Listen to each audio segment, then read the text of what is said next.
Estamos de volta, segundo bloco, o programa Ponto de Vista, aqui pela TV Câmara de Tupã, hoje recebendo o vereador Capitão Neves, com o nosso amigo o Edilson Donizete Cosini, que é membro da comunidade São Judas Tadeu, aqui de Tupã, falando sobre o Ano Nacional do Laicato. Edilson, vamos começar então o segundo bloco. Eu estou vendo aqui que um dos objetivos do Ano do Laicato é transformar as injustiças em relações de paz e amor. Participando, que a gente vai adquirir conhecimentos, experiências, vai entender melhor a nossa identidade como cristão leigo e leiga, além da nossa vocação, que é o amor. Eu queria que você explicasse para a igreja quem são os leigos e leigas. Quando a gente, na nossa vida comum, né, no nosso cotidiano, a gente fala que uma pessoa é leiga, normalmente é quando ela não domina um assunto, né? Normalmente é quando ela não entende, um exemplo, não entende de matemática, ela fala, eu sou leigo em matemática. Eu não entendo de política, eu falo, eu sou leigo em política, né? Então, normalmente na vida nossa, leigo é uma pessoa que não entende ou não domina bem um assunto. Na Igreja Católica é diferente, né? Diz o documento, a Constituição Dogmática Lumen Gentium, o número 76 do Concílio Vaticano II, que leigo para a Igreja Católica compreende todo batizado que não faz parte do ministério ordenado. Então, no ministério ordenado nós temos os diáconos, os bispos, os presbíteros e também aqueles que se consagram a sua vida às ordens religiosas. Então, esses fazem parte da vida do clero, da vida religiosa. Então, o leigo é todo aquele que não faz parte dos ministérios ordenados. Então, na verdade, é a grande parte do povo da Igreja Católica, né, do povo de Deus, podemos dizer assim, é o leigo, é aquele que não faz parte do ministério ordenado. Agora falando um pouquinho mais sobre o Ano Nacional do Laicato, o que seria então, para a gente dar uma explicada de uma forma geral, o que seria para o telespectador que está acompanhando a TV Câmara? A Igreja Católica, ela é muito sábia quando ela pensa os assuntos, né? Então, nós tivemos aí, nos últimos 2 anos, nós tivemos não o ano passado, o outro ano, o ano da misericórdia. A igreja declarou, o Papa Francisco declarou isso como o ano da misericórdia. Então, nós celebramos praticamente um ano todo o ano da misericórdia, falando da misericórdia de Deus, inclusive a misericórdia de Deus estendida a todos nós, cristãos leigos e leigas, que somos aqui as pessoas que tocam a igreja. O ano passado, isso na igreja católica do mundo, a nível mundial.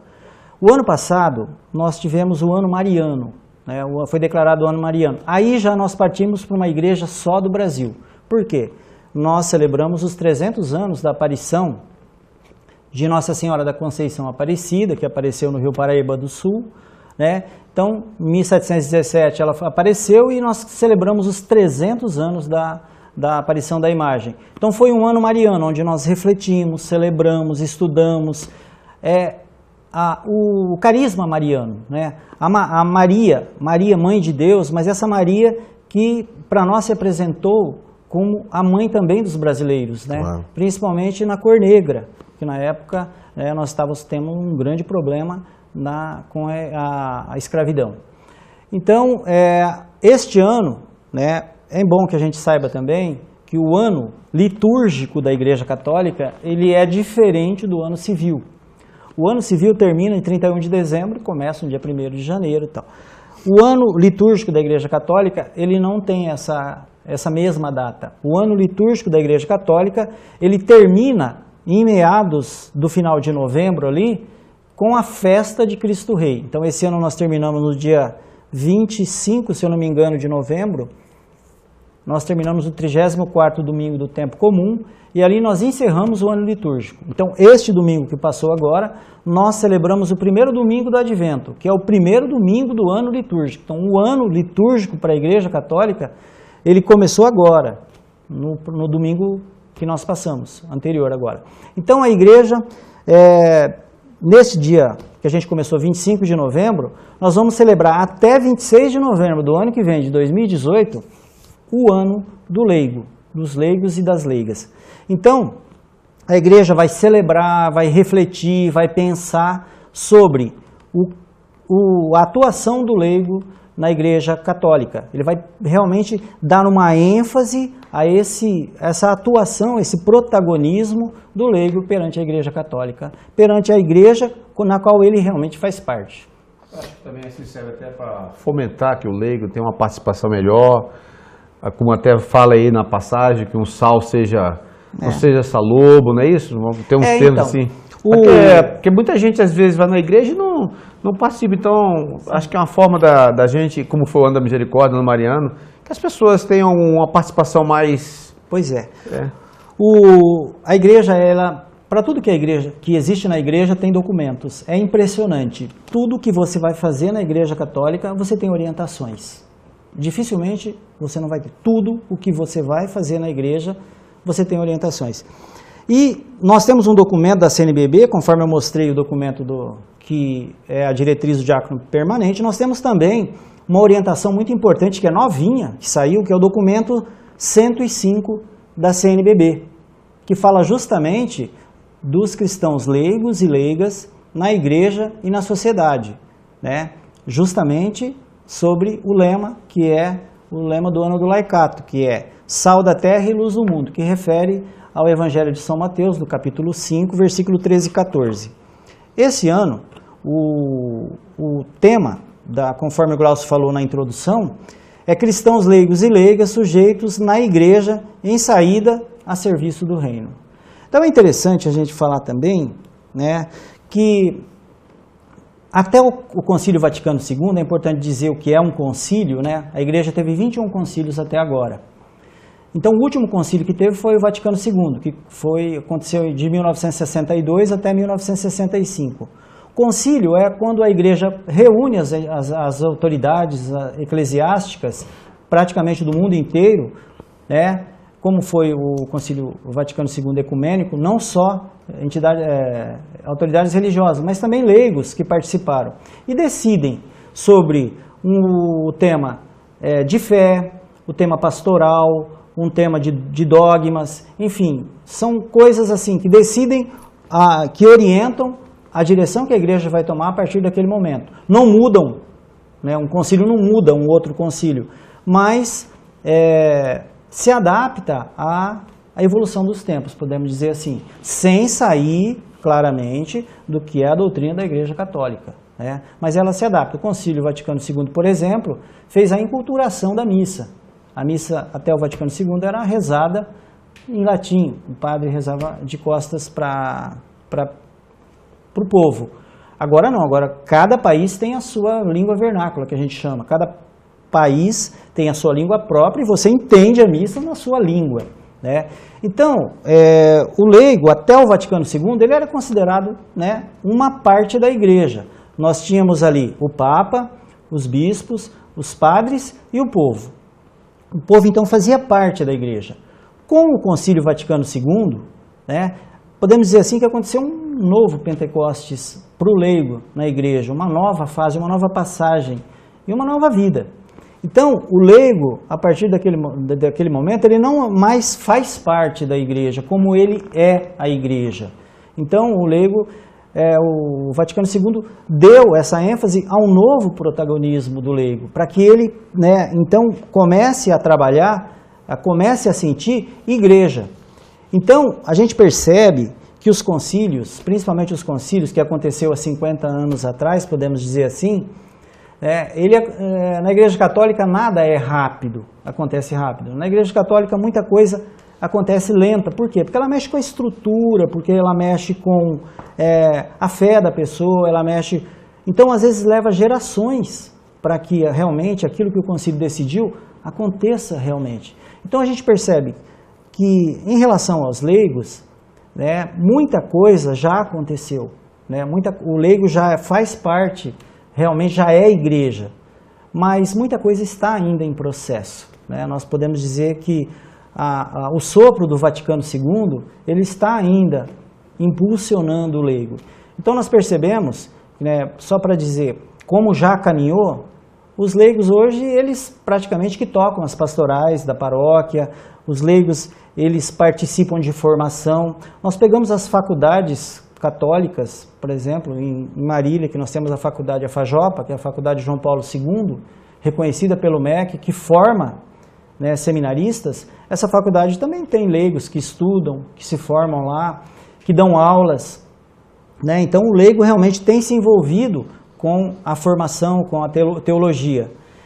O leigo também, nós temos os conselhos, né? A CNBB tem dito muito isso, orientado muitas dioceses, para que necessariamente cada paróquia tenha seus 2 conselhos, que é o Conselho de Pastoral e o Conselho de Assuntos Econômicos.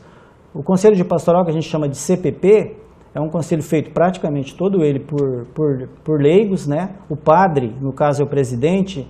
É importante a gente dizer, Glaucio, que a igreja ela é interessante. A igreja ela não é democrática.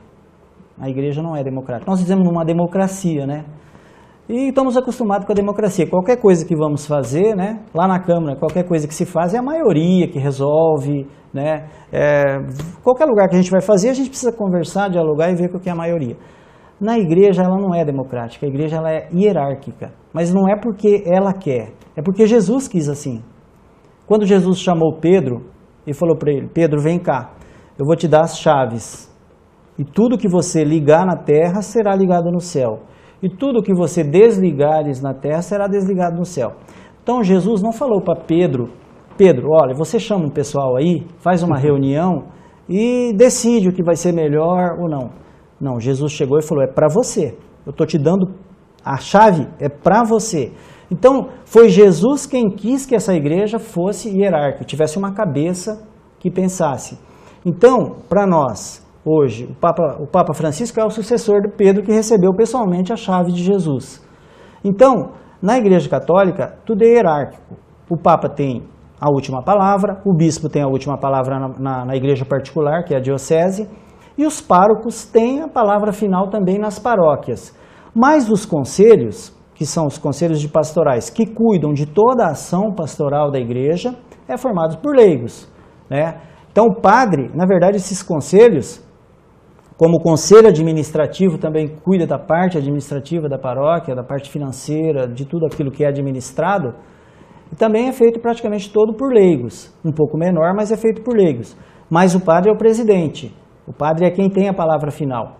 Tanto é que esses conselhos são, por estatuto, consultivos, não são deliberativos. Os conselhos paroquiais e de assuntos econômicos, eles têm que ficar claro para nós leigos que eles não são deliberativos. Quem delibera é a hierarquia da igreja. Ele simplesmente é consultivo. Mas eu posso dar um testemunho para vocês da paróquia que eu vivo, né? Lá nós temos o nosso pároco, é o Padre Jurandir, que vocês conhecem. Lá praticamente tudo que a gente faz, vamos dizer assim, democraticamente. Ele tem essa autoridade hierárquica como pároco, mas ele consulta os leigos, porque o padre talvez não domina também todos os assuntos, né? Uhum. Então, esse fato dos conselhos serem consultivos ajuda o padre na administração. Então, Glaucio, muita coisa, eu acredito que do Vaticano II o leigo já caminhou e já progrediu no fato de ser igreja. Mas ainda existem muitas coisas para se caminhar, se trabalhar, que é o que o ano quer, o objetivo que o ano quer. Bom, na verdade eu ia até fazer essa pergunta, os objetivos e desafios, né, desse ano nacional do laicato, mas eu vi aqui uma definição muito interessante: entender melhor a nossa identidade como portadores da caridade, do respeito, amabilidade, bondade e paciência. Seria isso? Então, lendo esse documento 105, a gente percebe que o ano do laicato quer é despertar uma consciência pessoal, particular. Quando a gente fala de igreja, a gente sempre pensa em despertar algo coletivo, né? Em despertar algo que se faça em bloco, em grupo e tal.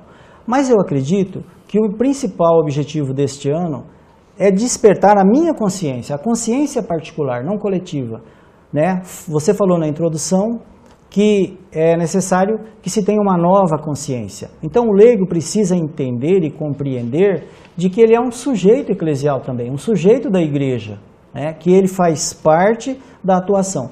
Quando eu digo e quando nós digamos a igreja, né, nós temos que nos incluir nela, nós católicos. Nós temos que nos incluir como igreja. Então eu sou responsável por isso.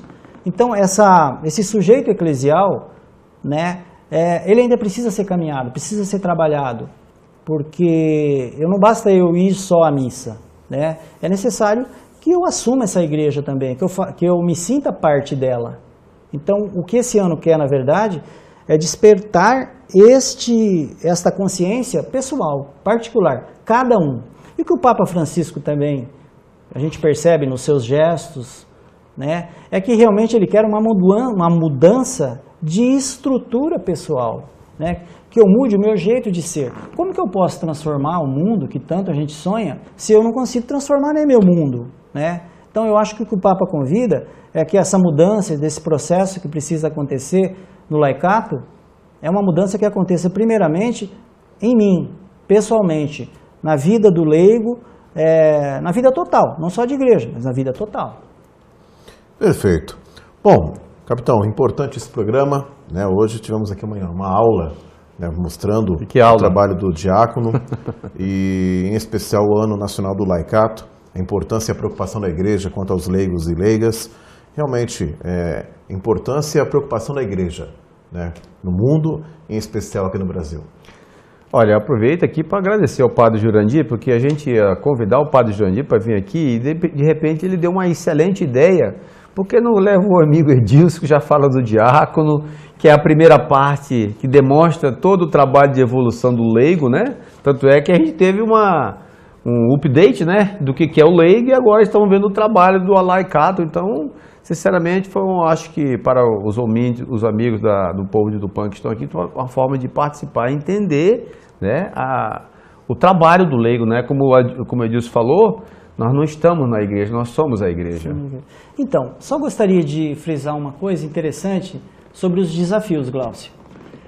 Nós percebemos que esse ano o documento nos convida a 2 desafios importantes. O primeiro é fazer a união entre fé e vida. A fé que a gente professa na igreja, que a gente vai lá, celebra na missa, na liturgia, na Eucaristia, as nossas orações, essa fé se estenda para a nossa vida pessoal. Porque a nossa vida não é reduzida somente à nossa manifestação de fé na igreja. Ela faz parte, né? Então nós somos, na verdade, o que esse ano do laicato quer, que o Papa também quer, que a Igreja do Brasil quer, é que você seja uma extensão da igreja. Um exemplo, o Neves, capitão Neves, é um vereador católico. Então ele é a extensão da Igreja Católica lá na Câmara dos Vereadores. Na hora dele fazer um projeto, na hora dele votar um projeto, ele tem que ter em mente o que a igreja pensa. Claro. A igreja pensa o quê? A opção preferencial para aquelas pessoas que não têm condições de se defender sozinhos, que são os pobres, os idosos, os doentes. Então tudo que ele for fazer, ele tem que fazer de acordo com a Igreja Católica, né? Um vereador católico ou um político católico, ele tem que ter consciência do que a igreja pensa. Um exemplo sobre a vida. O que é a vida para a Igreja Católica? Né? Onde começa a vida para a Igreja Católica? Nós temos que lutar por isso. Não dá para você ser igreja e não acreditar naquilo que a igreja tem como verdade. Então, para nós, a vida começa na fecundação. Então, nós não podemos ser a favor do aborto, nós não podemos ser a favor à pena de morte, porque para nós a Igreja Católica é uma igreja de vida, né? E o outro desafio importante também é fazer aquela união da igreja e o mundo, né? Nós, quando estamos na igreja, estamos numa missa, nós estamos falando de Jesus, que é amor, que é bondade, que é fraternidade, que é partilha, que ama, né? Nós vivemos um mundo assim, bem que prega a paz, quando estamos celebrando uma missa ou estamos na igreja. Quando a gente sai para a nossa vida, nosso dia a dia, nós nos deparamos com um mundo de corrupção, um mundo de individualidade, um mundo onde cada um quer, né, ser mais esperto que o outro. Então, o grande desafio é como viver, né, o Evangelho de Jesus Cristo fora da igreja, né? Então, o desafio é tentar transformar, eu acho que esse ano quer, é que você, impulsionado pelo Evangelho de Jesus Cristo, transforme a vida fora da igreja. Então, o meio que você é responsável pelo meio que você vive, né? Então, eu preciso melhorar lá no meu trabalho, na minha diversão, na sociedade, onde eu estou, melhorar esse meio, transformar esse meio que eu vivo, transformar mais as coisas em paz, em amor, em fraternidade, né? É isso que Jesus quer de cada um de nós. É que você não viva somente a sua manifestação de fé na igreja, mas que você viva essa manifestação de fé também na sua vida pessoal, na tua família, no teu trabalho, enfim. Eu acho que esses são os dois grandes desafios. Fazer a união entre fé e vida e fazer essa união entre igreja e o mundo. Perfeito. É realmente um programa muito interessante, com esse esclarecimento tanto da questão do diaconato, como também desse Ano Nacional do Laicato. Eu queria abrir para as considerações finais e agradecer a presença do Edilson Donizete Cosini. Obrigado, Edilson, pela sua visita aqui à TV Câmara, a convite do Capitão Neves. Realmente um programa muito interessante, muita gente conheceu um pouco mais, né, do trabalho do diácono e também esse ano dedicado, o Ano Nacional do Laicato, né, essa atenção especial aos leigos e leigas perante a Igreja Católica. Obrigado pela sua presença e fique à vontade, né, para as suas considerações finais. Obrigado, eu fico feliz em poder ter essa oportunidade e estou sempre à disposição de vocês, do Capitão Neves, o que for aí que eu puder contribuir para a sociedade, para a cidade e para a igreja. Obrigado. Obrigado, Edilson. Capitão, é realmente um programa muito interessante, né, até as pessoas que frequentam a igreja, de repente até conheceram um pouco mais, né, dessa função tão importante dentro da igreja, que é do diácono, o trabalho que ele realiza, dessa vocação, né, desse amor, né, em realizar esse trabalho dentro da estrutura da igreja. E também tratamos sobre o Ano Nacional do Laicato, que, como nós dissemos aqui, essa visão, essa atenção especial diante dos cristãos leigos e leigas. Primeiramente, agradecer ao Padre Jurandir por ter permitido que o nosso amigo Edilson estivesse aqui. Agradeço também a iniciativa do senhor de concordarmos que o Edilson representaria bem a figura que está aqui, representa bem os leigos, né? E procurar dizer que às vezes as pessoas acham que a gente é duro, que a gente enche. Eu realmente, Edilson, eu procuro dentro da minha vida como cidadão procurar seguir o norte e o caminho que Jesus Cristo pregou a gente. Posso errar, mas errando, tentando fazer o correto. Então a gente, em nome do povo de Tupã, agradeço a sua presença e espero que tenha sido contribuindo e muito para que possamos esse ano do Laicato poder participar do nosso trabalho. E como o Edilson falou, agora nós não estamos na igreja, nós somos a igreja, e para isso precisa que a gente amadureça alguns conhecimentos e haja uma participação mais efetiva, e convidamos a todos para que participem mais das nossas missas, dos conselhos, das paróquias, dos diversos segmentos e movimentos da nossa igreja. Então, muito obrigado, Edilson, no nome do povo de Tupã, e estamos felizes pelas informações que passamos ao povo de Tupã. Muito obrigado. Nós chegamos ao final do programa Ponto de Vista, agradecendo a sua audiência. Hoje nós recebemos o vereador Capitão Neves, além do nosso amigo e convidado, o Edilson Donizete Cosini, empresário e membro da comunidade São Judas Tadeu. Nós agradecemos a sua audiência, continue acompanhando a nossa programação. Essa é a TV Câmara de Tupã, a serviço da população. Até mais.